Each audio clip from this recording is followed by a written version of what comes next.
was most responsible for O.J. Simpson being acquitted? Who are the biggest villains or despicable people that came out of the O.J. Simpson saga?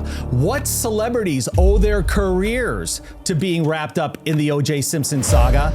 And what current celebrity could generate this type of media attention if they were involved in a similar situation as the O.J. Simpson saga?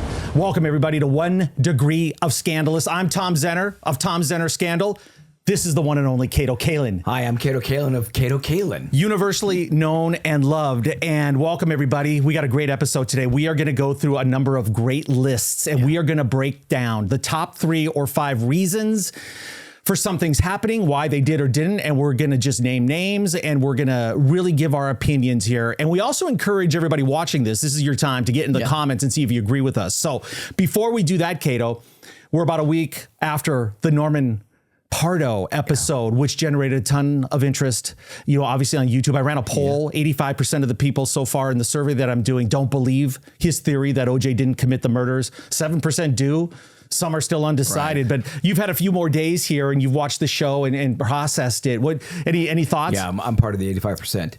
And, Norman did his thing. He put his own money into it. It's fine. I think there's a lot of embellishment, lots of embellishment. It reminds me sort of the embellishment that they did in the FX series. There's certain things that just aren't true. For Norman, the maid not being there, there's just so many things. And I don't think a person can be in the head of someone else to assume what was going on. And Norman did a lot of that in his film. And it's a film, and it's entertainment based, I think. Yeah. So my gut is that it'll be the same as we had 5 different players in our show before, from Jill Shively to Tom Lang. It's OJ, and OJ Simpson, I believe, is the guilty one. Yeah, and I think it was a situation where he got so deep into this thing where he had all this footage, and what do I do with this footage? I got to make it work somehow. How can I monetize this thing? And I think he wanted to believe that possibility was there, that OJ didn't. And then you have that target of Glenn Rogers, that person, the serial killer creep that you could just put this on. But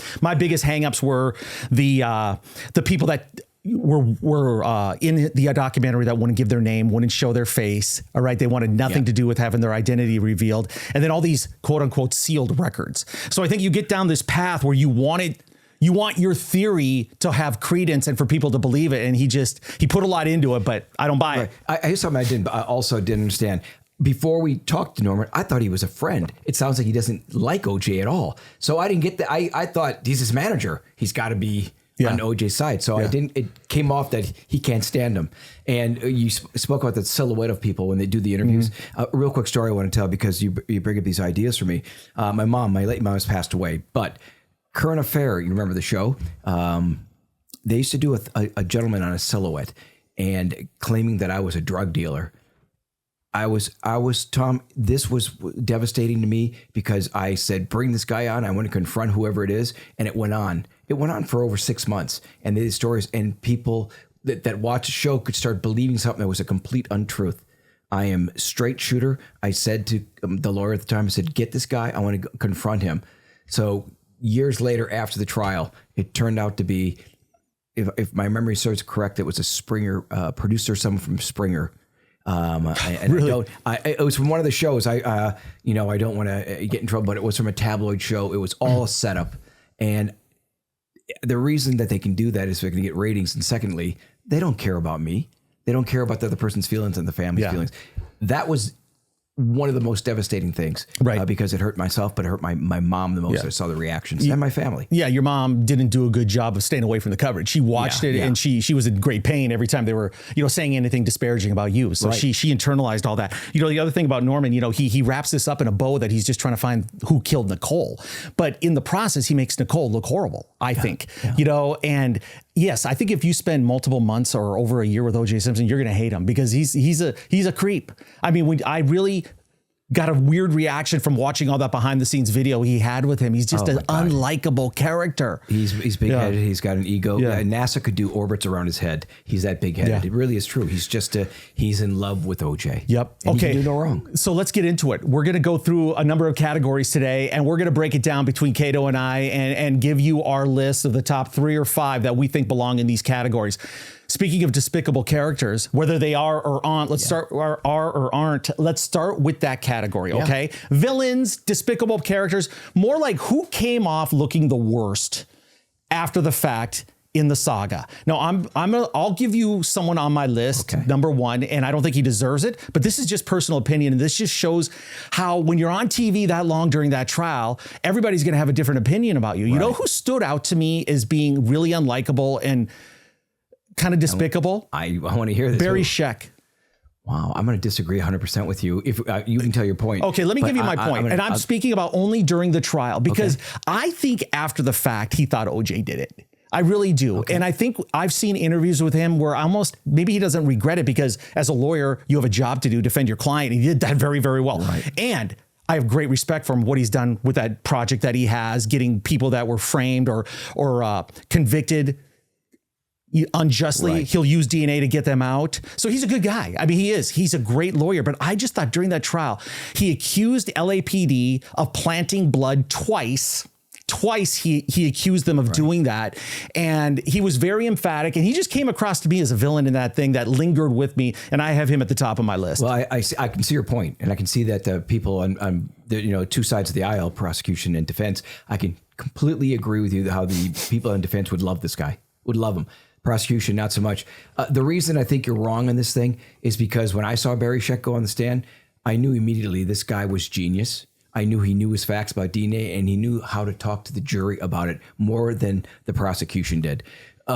Villain, I don't think he's the villain, but I understand your point, but I think you're wrong. No, and you're right. I admit that I'm wrong, but I'm also talking about how perceptions can be formed, right? And it's all, everybody was grandstanding during that trial, right? Everybody used those weeks and months that they were on TV. You said the word use, and I'm going to say my choice, and it's ancillary to the whole trial. Okay. Jeffrey Toobin. Jeffrey Toobin had nothing to do with it, got a movie deal, got a huge thing, made multiple millions, never said one nice thing about me, and I didn't even know the guy, but he destroyed me and everything that he wrote, my opinion, and I think that there's someone that profited who had nothing to do with it. So many people want to be connected to it, and he was someone that profited off the... blood money. Yeah, exactly. And then, not only that, we all know what he did on CNN.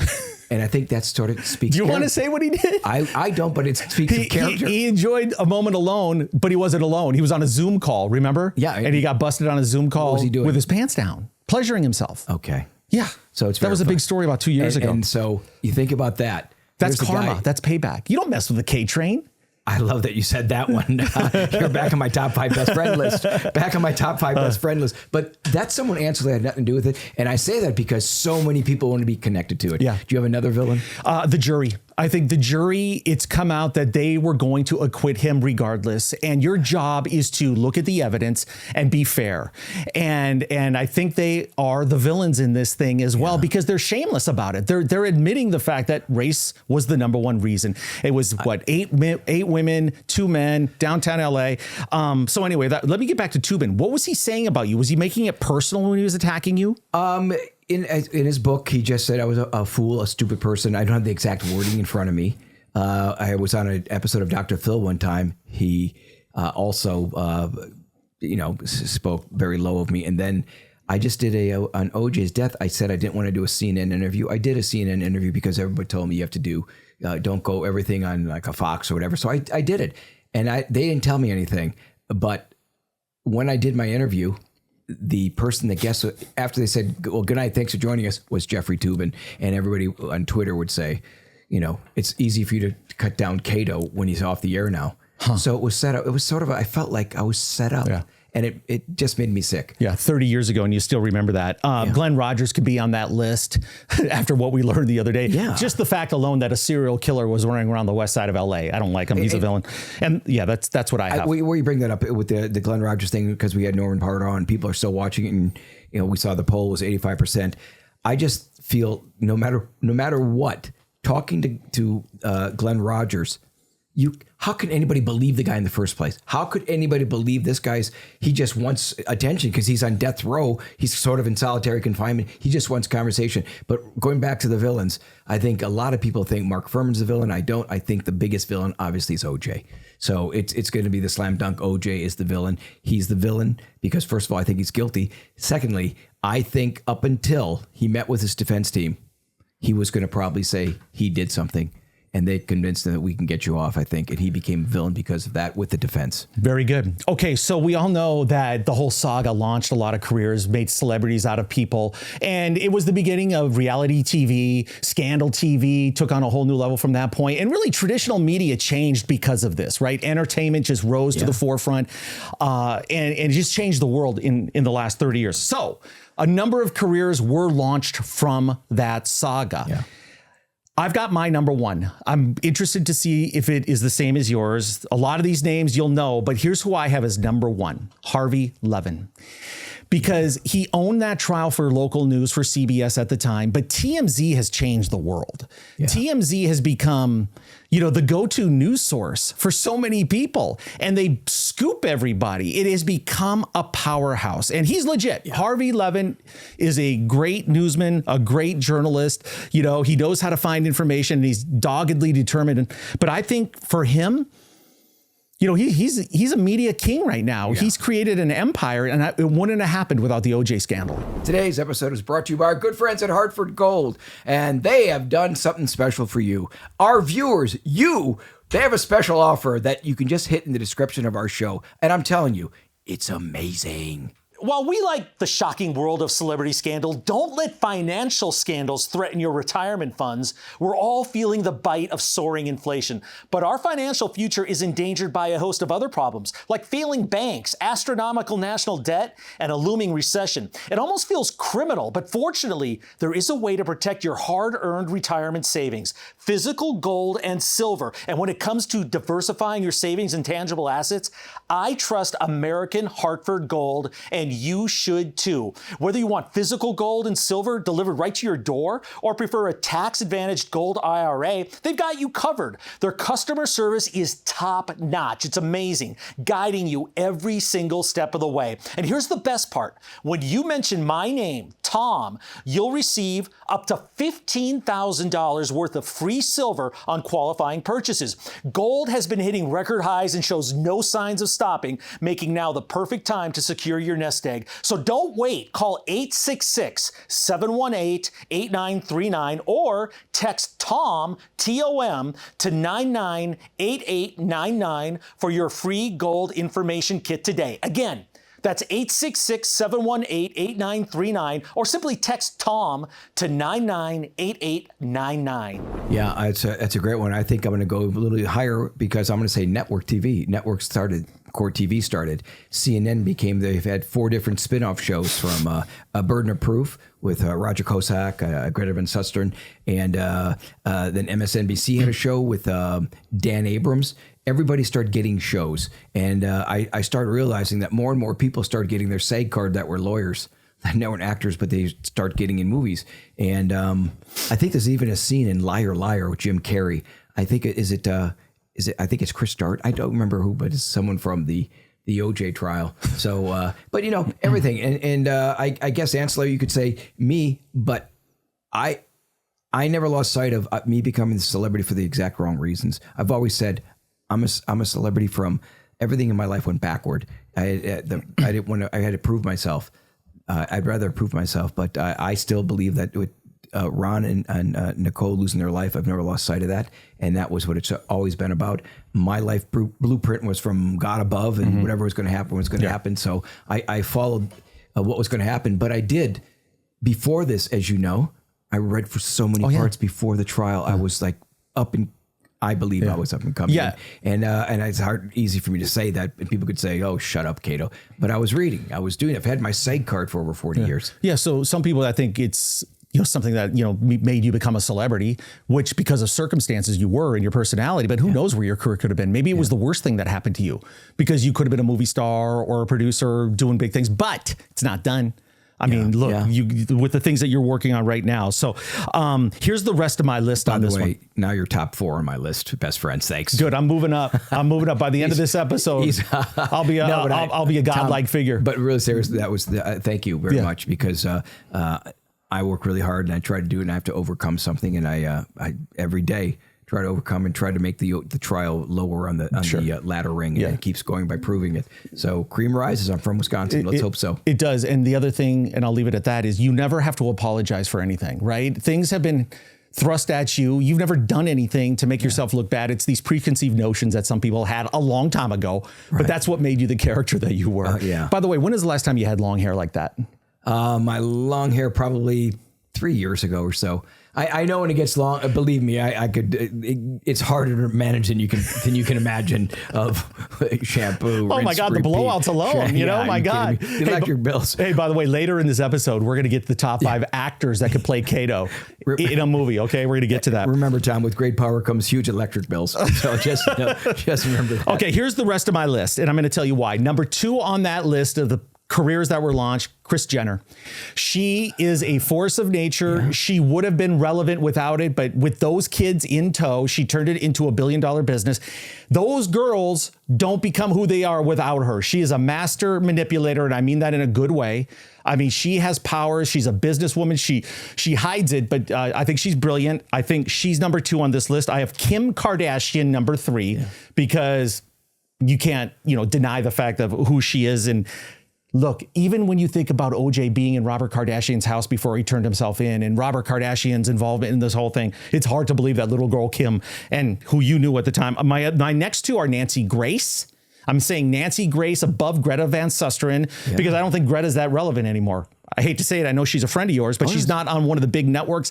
She's not in my atmosphere. I don't watch her. But Nancy Grace is the face of true crime on television. Mm-hmm. And I think it made her, and I'm going to put number 5 on this list, Jim Murray, because he deserves it, because he handled the trial and all the coverage so well. And he's not looking for anything. He has no ego, but I'm just saying it was a blessing maybe for people to be exposed to more of his reporting and commentary and just his presence on TV because of what this provided. Well, and knowing Jim Murray, and I agree with you 100%. And, only because I know him and I've gotten to know him for 30 years now. This is someone who is down to earth, and you don't find that in news people a lot. Mostly after a story, Jim is actually compassionate about everything he does. Yep. Okay, next topic. We are going to talk about the unanswered questions or mysteries that still linger even after 30 years. A criminal trial, a civil trial, movies, books, documentaries, the 30-year anniversary. There are still mysterious things that are lingering in the ozone that we don't have answers for. Right. And I have a list, and Kato has a list, and I'm going to give you my number 1. And I think I have an answer for it. Why was there no cut on the glove of O.J. Simpson? And here, I'm going to go with what Philip Van Adder said, that the glove came off. Okay, in an altercation, it came off, and that's why O.J.'s finger. But, I mean, that is a mystery. That glove does not have a cut on it. But I think it's a logical explanation that Phil Van Adder gave in court testimony. But that's number 1 for me. We talked about this with Tom Lang. I said, why wasn't there a cut in the glove? You brought it up. I didn't know it was Phil Van Adder that said that during testimony in the transcript. But God, your point is so valid, but it makes complete sense. Yeah. During a fight, it could come off. Yeah. And I always wondered, because the glove was so it's such a large part of the trial. I always wondered why the glove fell behind the guest house, and why the glove was seen at the crime, and why the other one is it because OJ hit the air conditioning unit? Something fell out, and it's just always and it always will bother me. Why was that glove? And in passing, the cops are in my room, the detectives in my room that morning, and me just going, I heard this noise, and I don't know if it's any big thing. And they checked it out. Turns out the little things become the biggest things. Yeah. Sort of like that film, The Simple Things. And it's I'm so glad I mentioned that to detectives. It's crazy because this thing started with a bang. This is hours after the murders. You heard the thing when he came back over the wall. I heard a noise. I have an explanation for this. Number 1, there's no handbook for committing a double homicide. It was pure rage. His jealousy, his obsession with Nicole. He snapped. He had a knife and he snapped. He didn't. I don't believe he went there. Premeditated murder. certainly capable of it with his years of abuse. I think it happened. And he's not thinking clearly. I mean, think how many things he had a checklist of what you would have to take care of. Your footprints, the bloody clothes, the murder weapon, making sure nobody sees you get back in the car, the blood that would clearly be all over the car. So I think the glove fell during the altercation. He put it in his pocket. He put it in his wherever he was, and it fell off. I mean, I think it had to end up somewhere. I don't think it's illogical to think that as he was moving around aggressively behind your bungalow, that the glove could have fallen there. Yeah. And they found it right away because you heard those knocks, which is crazy, which you thought was an earthquake. Yeah, they're louder than that, I think, and they explained that he probably bumped into an air conditioner, so that became a very important part of the trial. It's something else that, Tom, and you probably feel the same way, I've always knew that AC Cowling and OJ had the exact same Broncos, and I've always wondered which Bronco was used. Which Bronco did Jill Shively see? Obviously, it was the license plates. It was OJ's, but was that the car that was used? And did the cars switch anytime during that flight that morning from 11:30 on? Because the parking was so bad. It's just all these things. Yeah. So, here's a question: why was AC Cowling's white Bronco not searched until 5 days later? So that's another question. But again, why wasn't the limo searched? Right. Alan Park told us that they didn't look at that limo right away. Here's a couple of others on my list. The biggest mysteries, right? Unanswered questions. Where, obviously, did the bloody clothes and the knife go? The murder weapon, where did it go? Is it in a dumpster at LAX? Is it in Chicago? Is it buried? Is it in a river? There's no rivers in LA. So it's in the ocean. I don't know. Why did OJ go on the run? Guilty. Why did he go to the grave? Why was he had a gun? Why did he have a disguise? Why? Okay. I think there's, in my mind, he was considering alternative endings for his life. Here's one. I never knew that pension money was 100% protected. So he moves to Florida so the Goldmans and the Browns can never take a penny from him. AC Cowling's role. I think that is the biggest mystery in this whole thing. This guy knows so much. He won't say a damn word. After the Bronco chase, he was arrested as an accomplice. And he went to very, very powerful sources and said, somebody help me out or I'm talking. And he looks like the type of guy that would. AC Cowlings knows everything. I would love to somehow get him on his deathbed with a tape recorder and find out exactly what happened. I think all the mysteries would be answered right there. And you know what? He keeps it. It's amazing that nobody, I don't know where he lives. Does anybody know where he lives? And did he go to OJ's funeral? Was there a funeral for him? Was his family? And AC Cowling, is he considered family that he'd be there? It's his best friend. I would imagine he's there. Yeah. And, if those two know the real story, I just wonder what those moments were. We'll never know. And if that would be great for him to be on the show. Who knows? Yeah. By the way, one great episode that we have that you need to go back and check out if you haven't is the one that we had with the investigator from Vegas that busted OJ in Vegas, was the guy that helped take him down. And the most unbelievable thing he told me off air, and this still gives me chills when I think about it. When you think of the weird circumstances that always surround O.J. Simpson, a lot of death is around O.J. Simpson, a lot of weird phenomena is around him. And Cato, here's one. I mentioned it before, but this is still unbelievable. He was released from prison in Vegas after doing his time. 4 people were supposed to go pick him up at the prison. It was the night of the Harvest Festival, or the Harvest Country Music Festival at Mandalay Bay, October 1st, 2017. 4 people were supposed to pick up O.J. at prison. Right. 3 of them stayed and went to the concert. 1 guy went to pick him up. The other 3 were all murdered. Other 3 were all killed by that mass shooting at Mandalay Bay. It's just, to me, when it involves OJ, nothing can surprise you. I didn't know that story. Yeah. I didn't know that. 3 of the 4 were killed that were supposed to pick up OJ after serving his time. Our show is 1 Degree of Scandalous. That's something that's always bothered me too. You do Twitter X now, formerly known as Twitter. There's so much footage of another shooter, and I really would love to dive into that whole.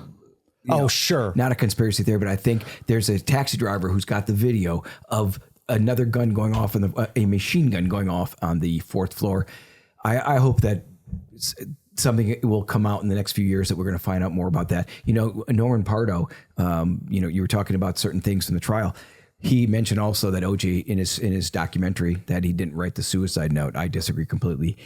He showed the signatures, but that was OJ's voice in that letter, and the happy face. Who the hell else would have written it? Yeah. It was handwritten, wasn't it? Yeah, handwritten.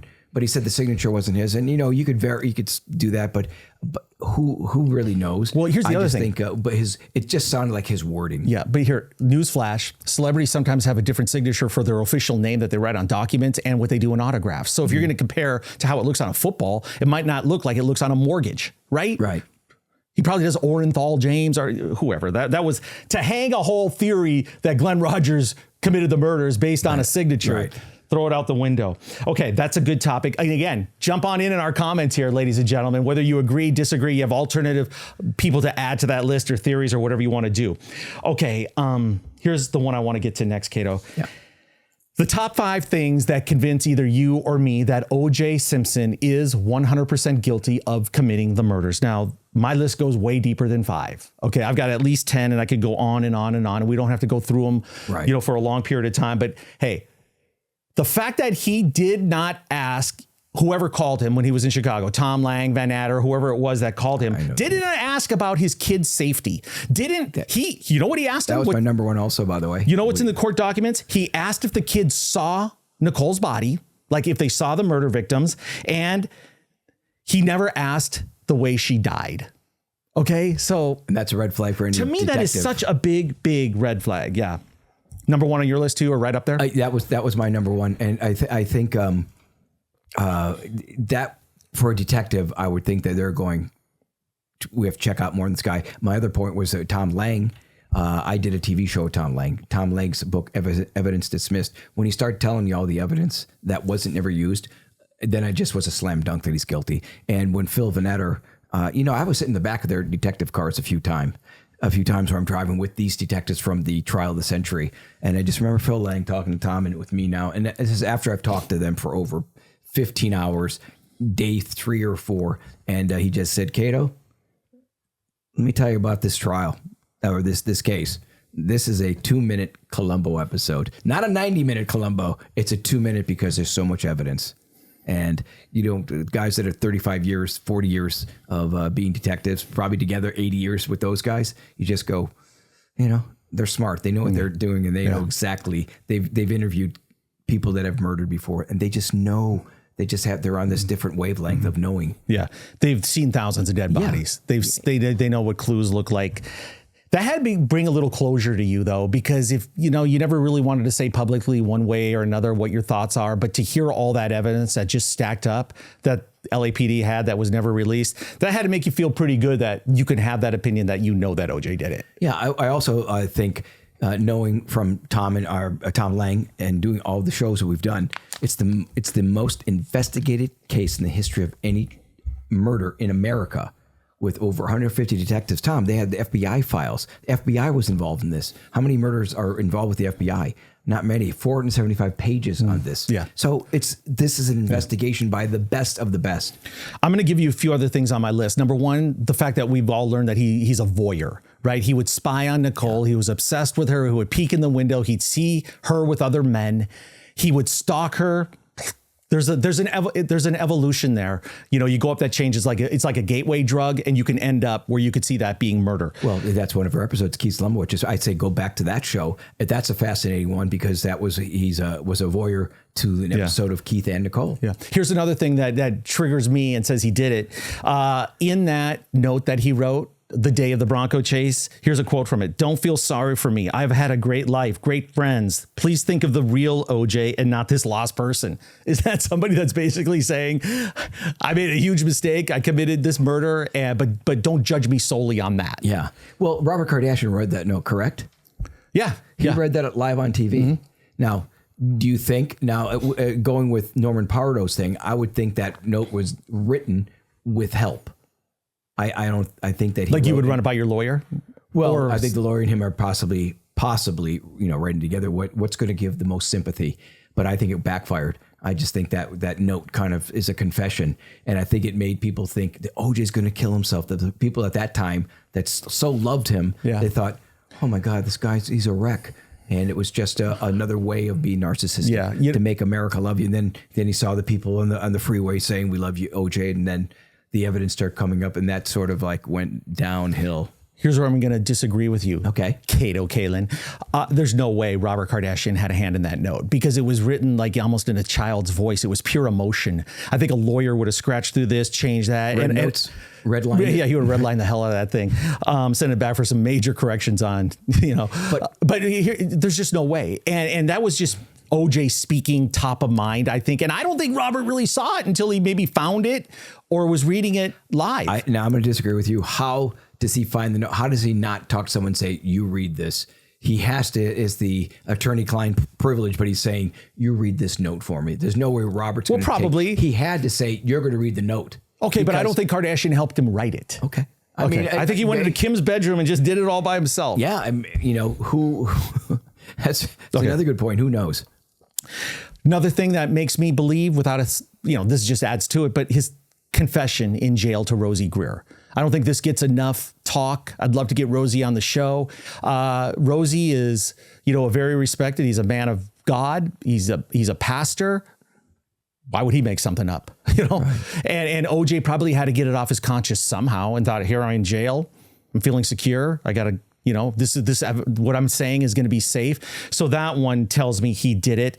OJ's reaction to the duffel bag around you and Alan Park. There was something in that duffel bag that was very important to him that he didn't want you or Alan Park to see. Yeah. And going back with that point, that will always bother the rest of my life. But Skip Junis, seeing him have opening the bag with the zipper with just a hand going in after meeting with Skip and having our show, the guy's 100% credible. So, so many people have these stories that we picked on our show that are so connected, but and so believable. Yeah. They're so credible that I'm surprised that certain people were not picked in to be witnesses in this. And, a villain. Do you think Marcia Clark's a villain?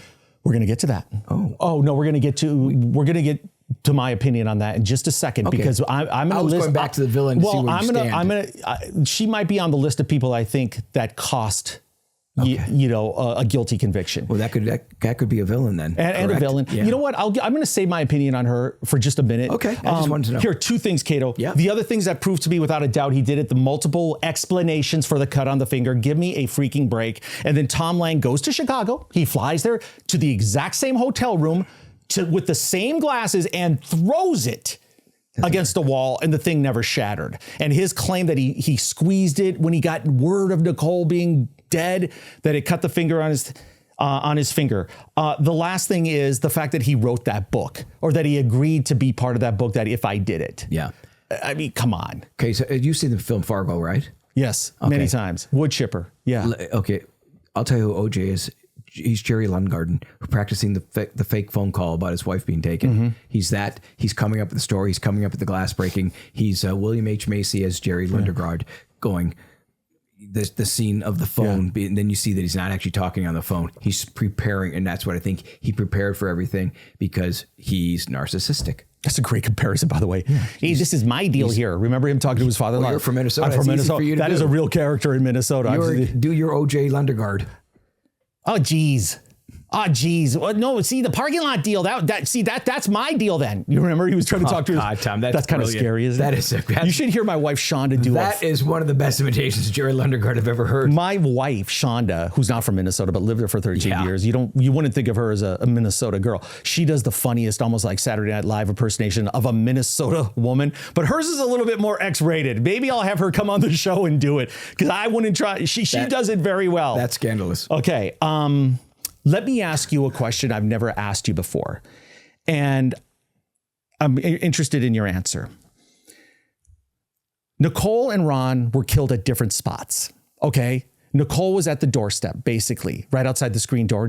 Ron was off to the side. Now, Norman Pardo tried to use that as evidence that, someone else did it and came back and killed. Bullshit. Yeah. Here's my question for you. Bullshit, I think, too. Is there any chance, did Nicole have a gun? Do you think she could have maybe knew something that would maybe heard a struggle with Goldman, saw something and came to the door with a gun, and OJ snapped and killed her, and then he took the gun? It's just a weird question that I was curious about. I never knew of a gun. Okay. So my opinion, no way. Okay. I don't think she would ever have a gun with the kids in the house because first of all, I mean, I know everybody uses protection, but I think it'd be the opposite. She would never have a gun, an instrument of, to her, I think it would be something that would... It's not I could be wrong, but it's not part of her vibe to have anything. Sure. Now, the only thing I would say is because she thought her life was in danger because of OJ, escalating over the years. Totally understand what you're saying. Okay. But by the way, it's just my opinion. I don't think so. Okay. Lighten it up a little bit. Yeah. Let's go with the top 5 current celebrities that if they were involved in something similar to this could cause the same sort of media reaction and worldwide craze that the OJ saga did. I think you and I agree. There's one clear person at number 1. I'll let you take it away. Well, I think it's if something like this happened again, I think it's somebody like a Tom Brady. Tom Brady just got divorced from his wife, and his wife is a celebrity. Tom's a celebrity. I think the key is it has to be the people we pick for the top 5 have to be celebrity, have to be loved, and then some people have to be unsure about it. I think more people are unsure about Giselle than they are about Tom Brady. I think they see that he's pure. This guy is the GOAT, the greatest of all time, and he could do no wrong. Yeah. So that's why if something ever happened in that career, that would be much bigger than the OJ story. And here's another element that you put into the mix here that I think you need for it to capture the world like OJ did. You need glamour, and you need to be in a major media market. And there's a lot of glamour with Tom Brady and just no. Look, we're not. This isn't a scenario. By the way, Okay, but think about it. There's glamour. These are glamorous people. OJ lived a glamorous lifestyle at West LA, Brentwood, Beverly Hills. People are fascinated by that. I think you get the media frenzy in Miami. There's a similar vibe down there with South Beach and everything, so you could get that.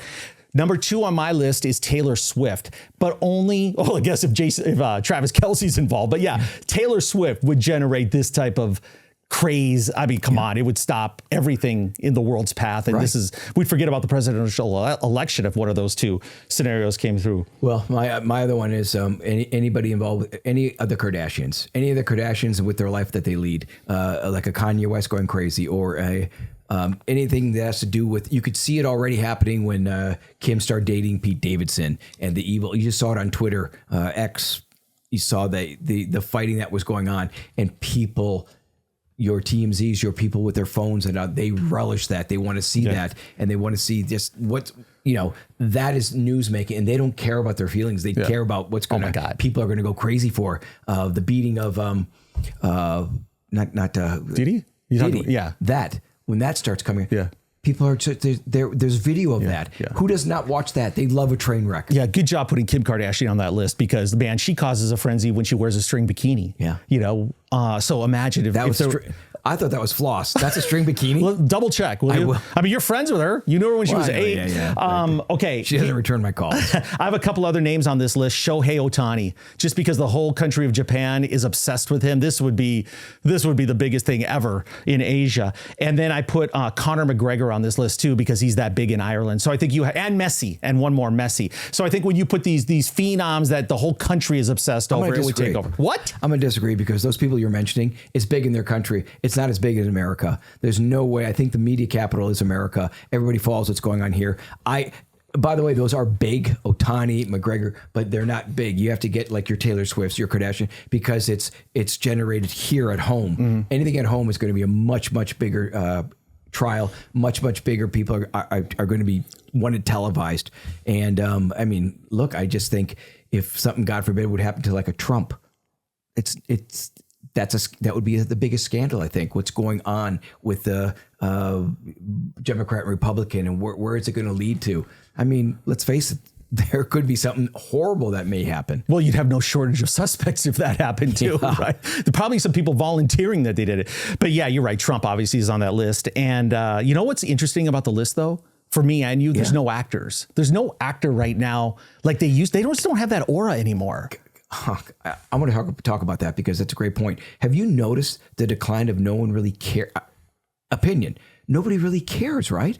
It's not big to watch the Academy Awards anymore, I don't think. It's not big with the Emmys. Everything has gone downhill. Now, do you think it's downhill because of the last 4 years of America? I don't know, but it doesn't seem like it's a big thing anymore of the clout that an actor had, like, oh, this movie's coming out.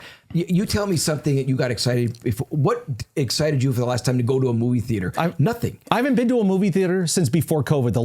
Think about that. The last movie I went to was Once Upon a Time in Hollywood. That was the last movie I went to. I have no desire or plans to go to why wouldn't we? We get it at home. That's what I'm saying. You know? And you've got people that are now stars with their TikTok, and it's become so divided of who can be a millionaire now. And I think they kind of, I think people in general just say, I don't care about this. They don't give a crap. It's and like, you and I live this world here in Hollywood, and we know what Hollywood has turned into and what it was. It used to be glamorous. It used to be exciting. It's almost like it's gone the opposite end, right? And I think all these actors are held hostage here because they're not allowed to be themselves. They're held hostage by the agencies, by the studios. There's a system here, and if you don't comply, you're done. Yeah. So they have to do everything to fall in line. And plus, they're all loony. I mean, they're all just flat out crazy, or a lot of them. And dealing with the Hollywood structure right now is a pain in the ass. Everything is different. Everything is digital. Everything is turning, and they're getting left in the wake. And Hollywood stars just don't have that pull anymore. Now, The Rock did a couple years ago, but not so much anymore. I don't think. No, I think completely not. And I think they also certain celebrities tie themselves to the wrong thing, and people are opinionated about that. If Rock is seen as on the side of maybe of an Oprah and all that, people are like so divided. They don't care. And we're from California, and the West Coast creative studios are gorgeous. They're beautiful studios. I'm coming here though. When I come here, and I'm sure you come here, I just travel not on the street that we're on, but just traveling here. There's homeless encampments, so the glamour is gone. And I think it's because people see California as the stars and everything's bright and beautiful, but it's not that way anymore. And that affects Hollywood too. The red carpet has now got to be vacuumed every day. It's sort Good point. That's funny. It's funny because if you don't live in LA, you have this perception that it's falling into the ocean, that it's just like the MS-13 is running around this. It's a very dangerous place.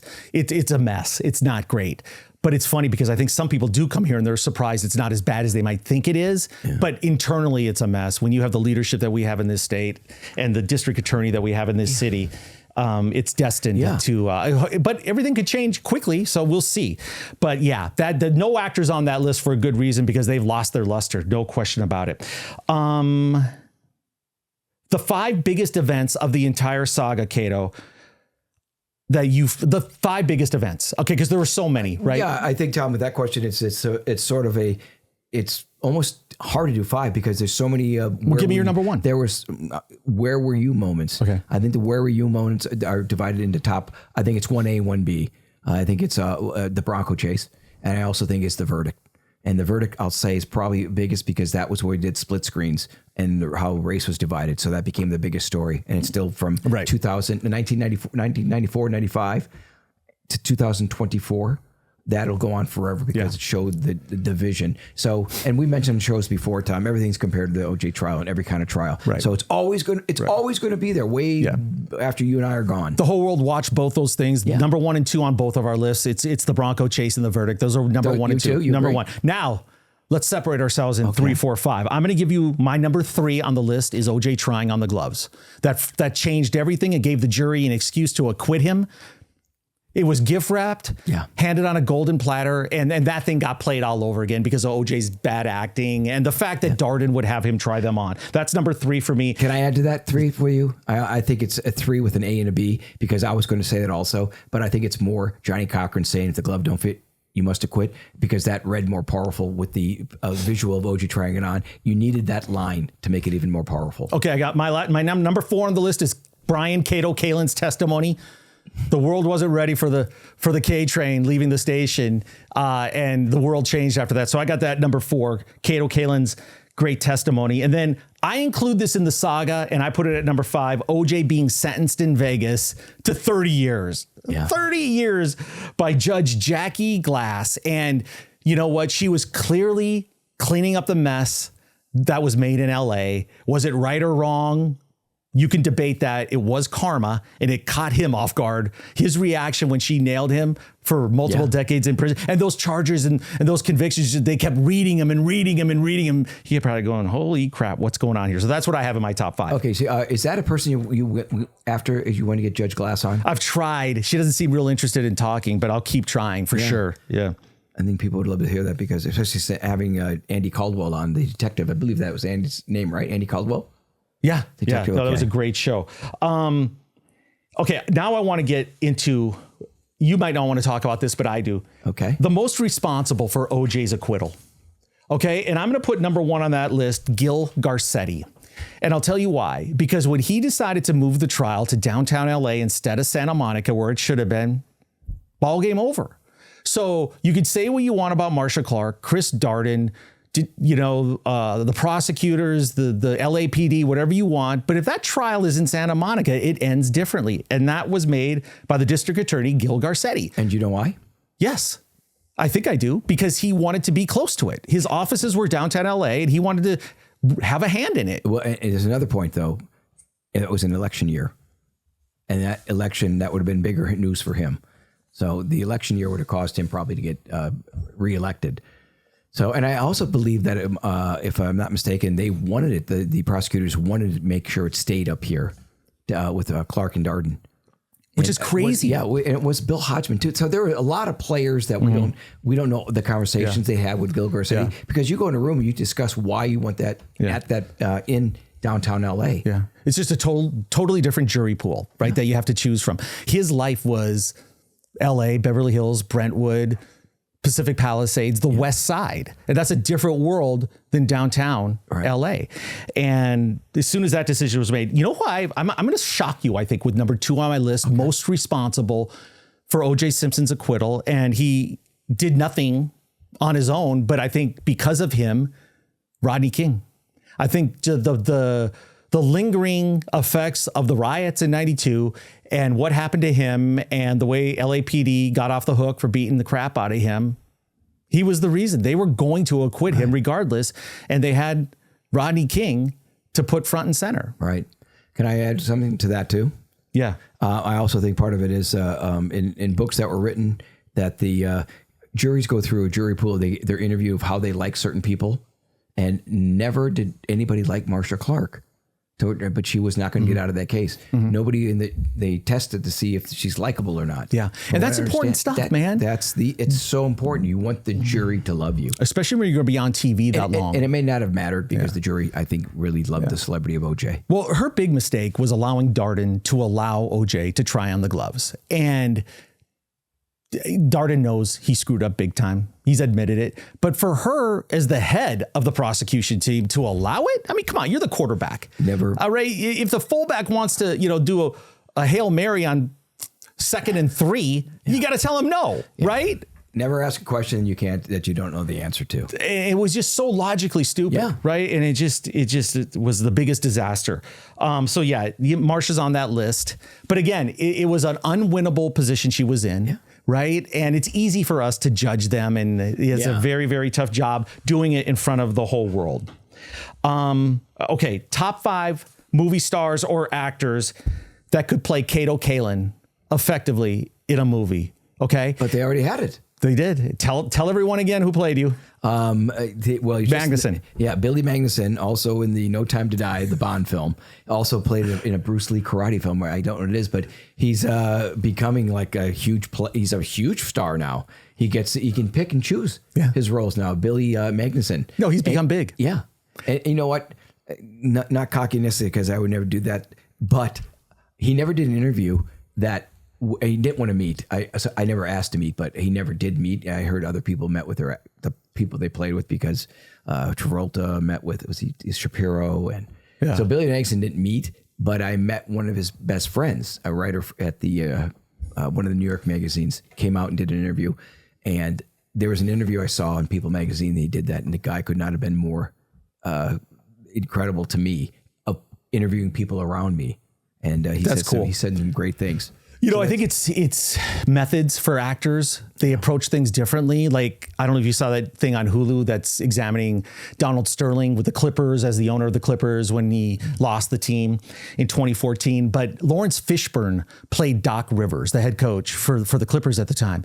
And Lawrence Fisher had never heard of Doc Rivers. He knows nothing about the NBA. Lawrence Fishburne, from The Matrix. Yes, Lawrence Fishburne from Boys in the Hood. Lawrence Fishburne. Yeah. He played Doc Rivers, and he nailed it. Now, it's a shitty show. It's not good, but he did have the mannerisms for Doc Rivers. And some actors, I think, choose not to be polluted or whatever they want to be so organic with their interpretation of the choices they're making, right? So they don't want to meet them. Now, I think, how would you not want to meet the person that you're going to be acting? Pick up some quirks, some mannerisms and things like that. So Billy Magnuson never met with you before playing that role? Never did. I think he probably met with Sean Penn as Spicoli. I think he did. By the way, Lawrence Fishburne, I wish he'd coached the Milwaukee Bucks because Doc Rivers did a horrible job. Here we go. Yeah, okay. But here we go.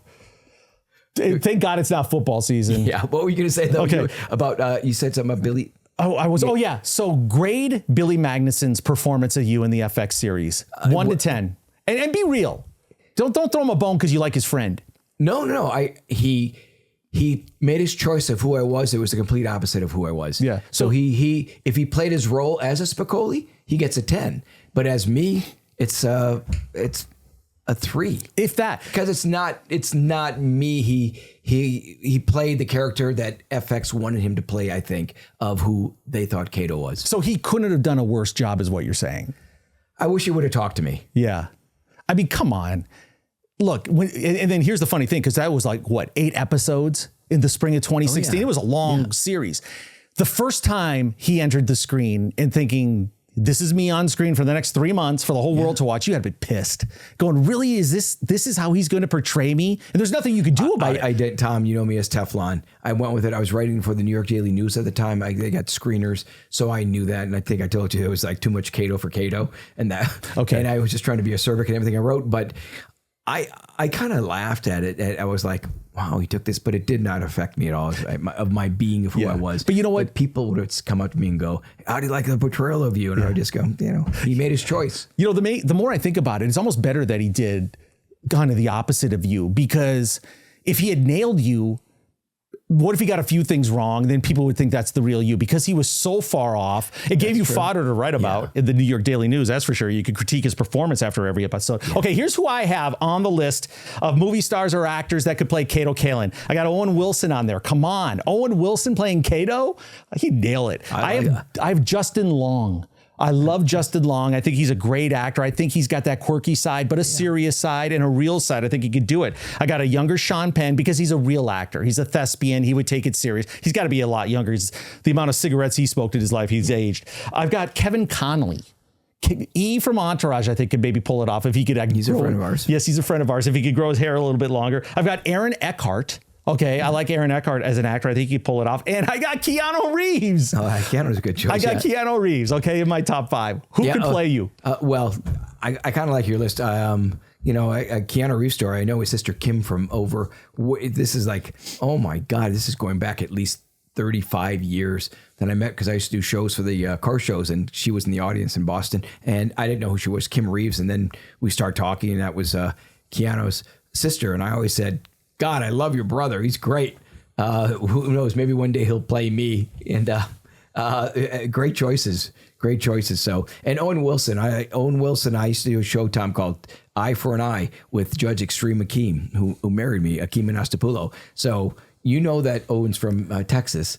And so I'd fly from Burbank, and Owen would be on those flights with me at least 7 times. We shared flights in the front. It's because they have to fly first class. Time out. Just randomly, you happen to be on the same flight as Owen Wilson? Then we decided to sit next to each other, and we started playing these games. And he had this game he played. He goes, 5 questions. And he had to know who he was talking about in 5 questions, yes or no. And then he would say the answer. So, for instance, if it was Will Chamberlain, you'd say tall.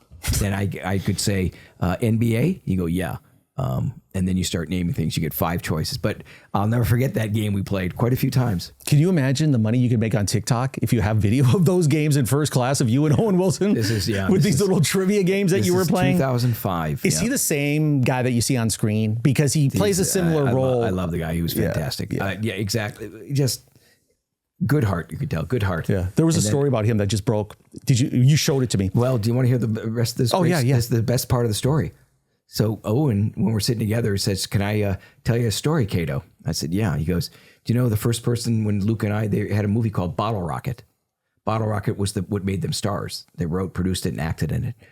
He said, "You probably don't remember this, but we pulled over the car on San Vicente. You were jogging during the trial.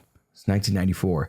You were jogging, and my brother and I and the other friends, there's 4 of them, we pulled over and said, 'Can we get a picture with you?'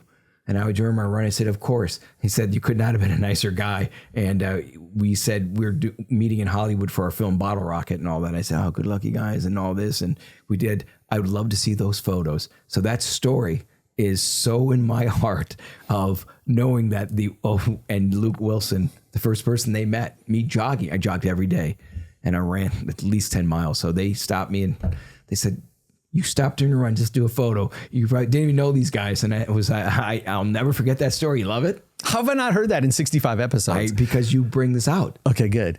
That's a really unbelievable story. Yeah. And it kind of pisses me off because when you sent me the story about Owen Wilson the other day, and I'll explain why he was in the news, and I said, hey, I'm going to try to get Owen Wilson on the show. Why didn't you say, I've known him for 15, 20 years? Because I wanted to see if you were going to get rich, and because that's a story you can tell. I know. Tom, Okay. By the way, everybody, I'm talking to Tom is very convincing to get anybody on our show. He's so good. He's got this big heart, and he never disappoints because the people that have done our shows that were sort of iffy on it, every time they've said, thank you for being so kind to us, and thanks for we love doing the show. Mm-hmm. And I think that's what we bring out. We are, because we're not mean spirited, and we always want the best of our guests. Yep. And we also want the truth, right? Yeah. So we push them a little bit to get the truth. And I think they want to tell it, right? But I think everybody feels safe in here. And I think a big reason is because you're here. It can lighten everybody's mood, and it just makes it a real safe environment. So we're talking to you, Marcia Clark, Judge Ito, Furman, Darden, the people that I'm going to get on this show. We're talking to you. Well, Tom, you talk about the comments that we're getting. Yeah. You're blown away, right? That you post something out of our show in an hour already, it goes to like 500 comments, and people want to get certain people on the show. All those people I know they mentioned to get on our show. Yeah. And I'd love to have them on the show. No, go ahead. I'd love to, because I think Marcia Clark probably hates me, but I still would love to have on a show. Who knows? Yeah. I doubt if she hates you, because I think time heals whatever wounds you might have. And she's got a serious personality flaw if she still hates you, because she has no reason to hate you. Why the hell would she hate you? And plus we can edit. That's her problem. Who hates Cato? Yeah. By the way, we can make you look bad, Marcia, or just cut you right out. Okay. Owen Wilson was in the news because he was offered this role for $12 million to play a character who had a conspiracy theory about who really committed the murders. Right. And 12 mil. The movie's already in production right now. He said, hell no, right? He stood up during the meeting when they offered him the job and said, are you freaking kidding me? Like, I'm going to play the role of a guy who thinks O.J. Simpson didn't do the murders. Right. So he said no. And his agent, according to the article, said, take it. Yeah. So I don't know. That's a meeting I like to find out what's true and that about what he'd play. But I could totally see that he would just get up, that kind of person. He would just get up and go, no. I mean, I'm sure he'd do great in the role, but there must be something in the meeting where he just kind of got up and left. Favorite Owen Wilson role? I'll give you my 2, Zoolander and Wedding Crashers. So damn funny in both of them. Yeah, I'll go with that. I'll go with Zoolander. I think playing Hansel. Okay. You gotta, yeah. All right. Again, let us know what you think. I'm sure you are. And Bottle Rocket, by the way. That's the movie that made them stars. You got to see the original Bottle Rocket, and they shot, I think, in Austin, Texas. Huh. I've heard of it. I haven't seen it. And the fact that they pulled over to get a photo with you jogging. When he told me that story, I just thought the exact same thing that you're thinking. I was like, my God, I love Owen Wilson. So that's a true story. And I'd love to see that picture if he still has it. Okay. We got one more topic, and then we're going to wrap it up for the day. Okay. And I got this one, Cato. The O.J. Simpson saga is the biggest thing that's happened, I think, in news, pop culture, media, crime. It checks every single box. That's why it became what it was. Everybody knows about it. Everybody who was alive during that time followed it. But what else could possibly be on that list that would fall a little bit lower on the pecking order in the history of world events that have occurred? Do you want to give me like what would be number 2 in your mind? Boy, you know what? When you just started the conversation, I just wanted to... you bring out these moments that I have to share a story quick. So you talked about this being the biggest thing, the OJ trial, of how big it is. Well, you know that China is a communist country, right? I do. Well, my wife's from China, not a communist. When she went out with me, the biggest show that was in China was the FX series. Though Billy Magnuson played me in that. So my first date, she with Kaylin, she has no idea. And she's talking to me going, oh, in China, one of the biggest shows, this guy is Kato. And he looks like you. And she's going on about this. And I'm going, is she putting me on? She's not putting me on. I said, I'm that guy. And she couldn't, she was like, when someone's not faking it, she's like, oh my, no, I can't believe. So I would say that's me, the guy playing. It blew me away. So I'm saying in Beijing, China, that's how big this trial was. It was the #1 show in China. The FX special. So I take it you got a second date. You got, yeah. He's married. But the whole thing was that she didn't believe. I had to tell her it's me. I showed her my license, everything. It's our first date. Unbelievable. It's almost like it's unbelievable. Yeah, it's almost like your royalty. By the way, how did you meet? Where were you when you had that first interaction with her? Well, we were going through an app, and my buddy said this girl moved in from Beijing. She's this smart person. And first time I talked to her, she's hilarious. So we met at Cafe Roma in Beverly Hills, and we went with one of my dear friends, John Mata, the entertainment lawyer who ran Warner Brothers, with his wife Lily, and we all went to a presentation in Beverly Hills. But she and I went to Cafe Roma before that. Classic. It's classic. Like one of those. It's amazing. One of these. We'll play some. It was for a what do you call the visual? It was the makers of those things you put on. I don't have one. Oh, you mean I know what you mean. Yeah. Those goggles that you become. That's think crazy. You're golfing or whatever. So okay, that's virtual reality. Virtual reality, okay. VR. That's what it was. Okay, here's #2 on my list: JFK assassination, and part of the reason why is because Lee Harvey Oswald was killed by Jack Ruby on live TV. Okay, so you bring in TV into any of these things that the whole world is watching, and it just becomes even bigger. He was so beloved. So that's #2 on my list. I got the moon landing next. Then I got Bill Clinton, Monica Lewinsky, blue dress. That could not get out of the news for the longest time. And then finally, the Lindbergh baby kidnapping. That is my top 5 biggest phenom news stories of all time. Mine are more pop culture than yours. Yours are more of the American history. Mine are something like the Robert Blake murder, to find out whatever happened. Never know. Mine are the Bill Cosby. Did Bill Cosby drug people?